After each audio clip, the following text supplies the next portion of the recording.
Hello everyone and welcome back into my channel. It's so good to see you here. My name is Frida. If this is your first time here with me, nice to meet you. It's officially a new year and we are working towards our goal. We are staying on track and I'm claiming for both of us that this is going to be our year where we are going to see the results. We are going to strive in every aspect of our life. Today we are doing a huge deep cleaning into my apartment. We are cleaning my entire condo. We're going to set an intention, goals and planning for 2025. January is the time for you to just take it slow and adjust into new routines and see what works for you. So there is no need to feel stressed because it's already January, it's a new year. It's okay, we are on this together. Saying that, let's start with a huge reset. We are going to first organize and clean our space. This is your time to start cleaning your environment. Let's reset together.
Stand up at her house, crashed on the bed, on the floor.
It's just time to dive into the second part of my reset day and just reflect on 2024 and setting our goals for 2025. Very important that before we start setting our goals, let's take a little steps back. I did this last year, the same steps that I'm gonna be sharing with you, and honestly, I have a pretty good year, and more than anything, I feel like I was more clear with where I want to go, what I want to accomplish.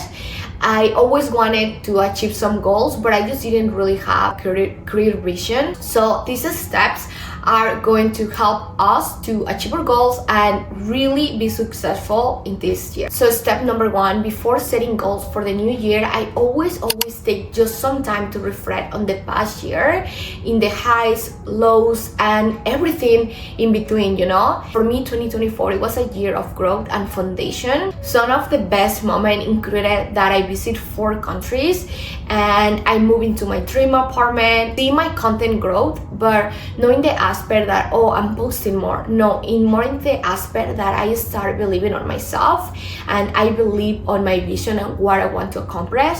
So that was a very powerful year. I have so many lessons that it was a very intense year. Like I have a lot of highs, but then I have a lot of lows. There were moments where I really struggled a lot with money because I am a self-employee.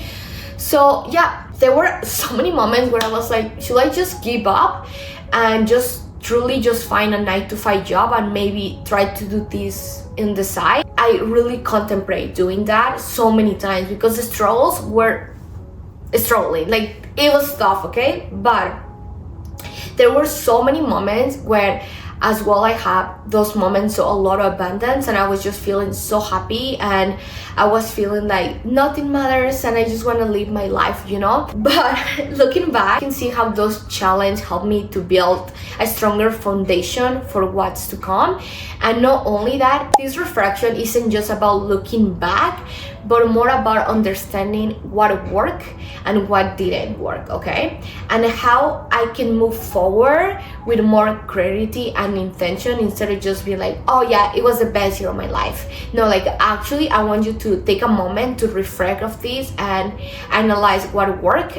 After reflecting, I like to break my life into categories. So I go relationships, health, career, finance, family, and hobbies. For example, this year you may want to manifest more money, but what you're really craving is just a sense of safety. The truth is, if you don't cultivate the feeling now, there is no really external achievement will truly satisfy you. That's why it's so important to align with the feelings you want before chasing that goal. So my intention for 2025 is to truly feel happy every single day. And I know that sounds a little bit insane, but trust me, I feel like sometimes we take even the little things for granted, just like having coffee at home, you know. That is like, there's people who don't even have a house, you know. So that is very, very important to just take into consideration.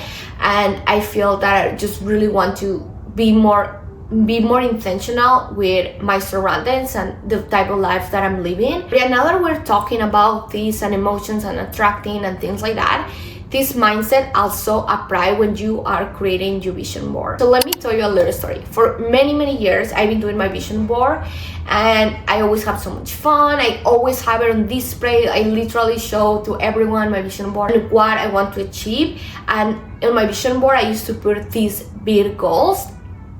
But one thing that really changed last year when I was creating my vision board, that by the way, I manifest almost everything that was on that vision board, I manifested. And the craziest thing is that I didn't even force it. Things that I wanted, all the experience, all the feelings, they just came to me. When you are creating your vision board, it's just not about visualizing the things you want. So for example, when I look a picture of a beautiful home that I want, that beautiful home, I focus on the feeling and the emotion that home will bring into me. So having that beautiful home, it will give me a sense of peace.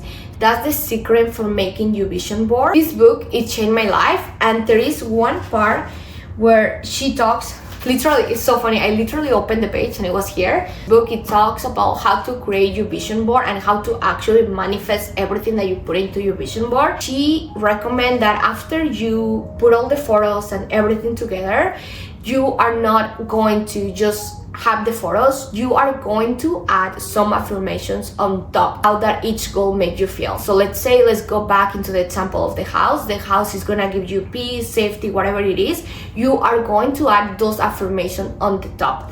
That was one thing that it was like very different in the beginning, but I know it makes sense, like, well, the point of my vision board is that I have to see my goals.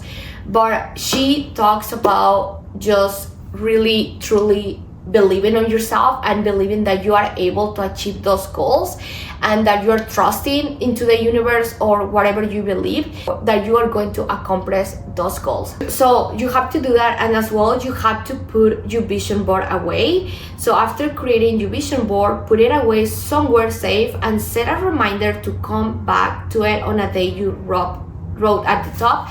For me, I just came back to my vision board end of the year, so like December 30, and I was truly in shock to see like everything that I accomplished. I say that the first reason why I suggest putting your vision board away is to manifest anything in your life. You need to know what you want to, so you have to be clear in your vision, and then you need to surrender to the journey that will lead you there. I honestly feel like creating your vision board is like meditating. Every time I create my vision board, and I haven't created mine this year because I haven't really felt the emotions, but today is gonna be the day I'm gonna create my vision board and I'm gonna set the environment to do it. But yeah, it's like it does take a lot of emotions to actually create a good vision board, if that makes sense. But I highly recommend you this book. It really changed my life. I think this one and anything from Dr. Joe Dispenza, especially this one, Breaking the Habit of Being Yourself. Incredible, like one of the best books, like so good. But yeah, so let's get back into our tips, so how to have the best year. So step number, I don't even remember, but in the past I used to overwhelm myself with setting too many goals. Okay, now I only focus on 3 to 5 goals that will create a ripple effect in my life. So for 2025, my top 3 goals are to grow my YouTube channel, posting high quality content, and staying consistent. Yes, those are my goals, like my main goals, okay? And I know that those goals they're going to create a ripple effect. So for example, growing my YouTube channel will as well give me more abundance, because more brands will reach to me, I will have more brand deals, I will connect with more people. You know, it's just like an effect that it will create. And so instead of just overwhelming yourself with too many goals, so by narrowing my focus, I can pour my energy into what truly matters instead of spreading myself too thin, you know? I'm over that, I cannot do it anymore. And actually last year I got a Notion template to organize my life. It's by Jules Eccles, I think so. I will add her YouTube channel here, but she's incredible for anything that is organizing your life.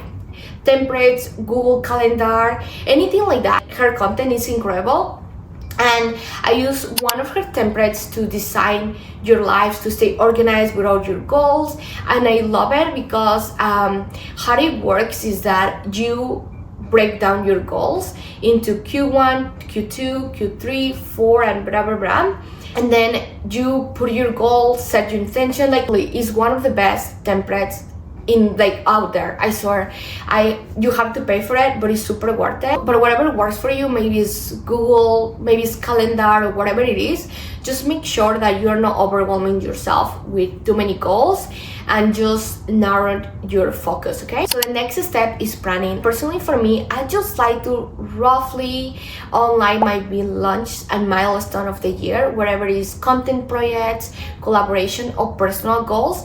I just write some of my goals for each Q of the year, but I don't go into too much detail because I really like to keep myself for surprises. And I feel like sometimes when we plan too much into detail, things doesn't go as branded and we just tend to disappoint, and I really don't like that. So instead of just kind of have an idea of what I want to do, the next step that I honestly think is the most important, actually I think this one should be at the top. Let's talk about removing limited beliefs. And actually, I don't think we can say removing, because once you remove one, another will come out, but you know what I mean. These are thoughts that hold us back from achieving our goals. So for example, I used to feel like growing my YouTube channel wasn't possible for me, but then I realized that those thoughts were just fears, and those thoughts, they were not my reality. Like, I was thinking that who is going to watch my YouTube channel? Like, English is not my first language. Like, I used to have all these limited beliefs that they were really holding me back for years, like years. And this is a whole work that you have to do, but it starts very simple by shifting your mindset and reminding yourself that, wait, I am worth it and I'm capable. Like, if I see it on someone else being successful, why cannot happen to me? And honestly, the change starts when you catch yourself talking negative to you. I started slowly changing my mindset. I remember that I used to feel fear of like, oh, I shouldn't post that. I don't think it's gonna be a good idea. I literally have to force myself to get off of my comfort zone. And every time I have a negative thought, I just keep reminding myself that I am capable of achieving those dreams. Because whatever is your goal is on your mind for a reason. But yeah, so I really wanted to talk to you about that, and I hope it helped you. It's currently 4:52 right now, and I think it's perfect time to start doing a little bit of meal prepping and just finish some details I got around home. I need to finish to do all my laundry, because yesterday it was so much laundry. We were washing our bed sheets and everything the whole day. So yeah,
Okay guys, so I'm going to start doing my vision board, and can you believe it's only 5:30 and it's really dark right now? I honestly used to hate how dark it looks, you know, during winter, but I just realized that I need to fall in love with it. Now I make it very romantic, so I turn on all my candles. I try my best to don't keep lights that are too bright, because I feel like I personally it hurts my eyes, and I feel like my space doesn't look as cozy. So I always have jazz music in the background, always. I literally, it's the first thing that I do when I wake up. And yeah, so I'm gonna do that. I'm gonna turn on some candles, the music is vibing, and I'm got my iPad here, and I'm gonna start working on my vision board. And as well, I'm going to do some planning for my next week, so it's gonna be a very productive. Saw your silhouette in the backlight. Swear we could have met in a past life. Treating every night like the last time, so I end all my days with you. Yeah, we should share a backseat in a taxi to get home. No need for either of us at this point to sleep alone, 'cause I don't like ending my days with you. You can waste my time if that's what you wanna do. Oh, I don't mind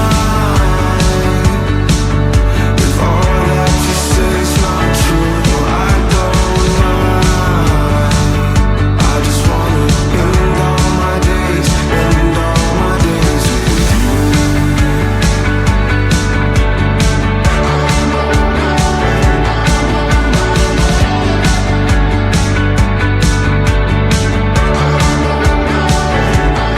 If I'm being honest, baby, I don't really care what this is, 'cause I've been feeling all this lately. Kinda wishing that a heart just didn't exist. I've been picking up the pieces of the things that you do.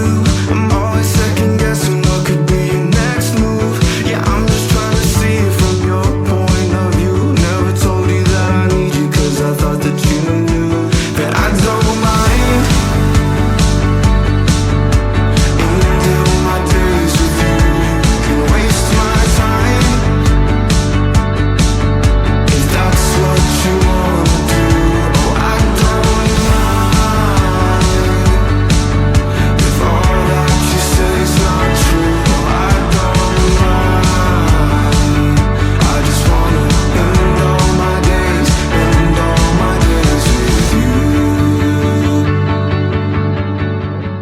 Hello you guys, I'm just about to go to bed. I literally just finished doing my skincare and a shower. It's only 9:30, but to me this is the best time to go to bed and just get all cozy. I'm really trying to limit my screen time, so I just recently started a new book. Oh, and one of the habits that I want to start doing is that I want to have dinner at 6 p.m. or around 6 p.m. I know it may not be possible every time, because you know, sometimes work or things like that, but then that's what I'm aiming to. And then after 6, so after 6 I don't want to watch any more shows or anything else. I feel like I spend so much time on my phone. But yeah, so that's one of the habits that I want to really implement starting now, and I just did it. But if you have any book recommendation, please let me know. I love self-development books. That is like my jam, and I thrive there. But yeah, I just want to say thank you so much for watching my video.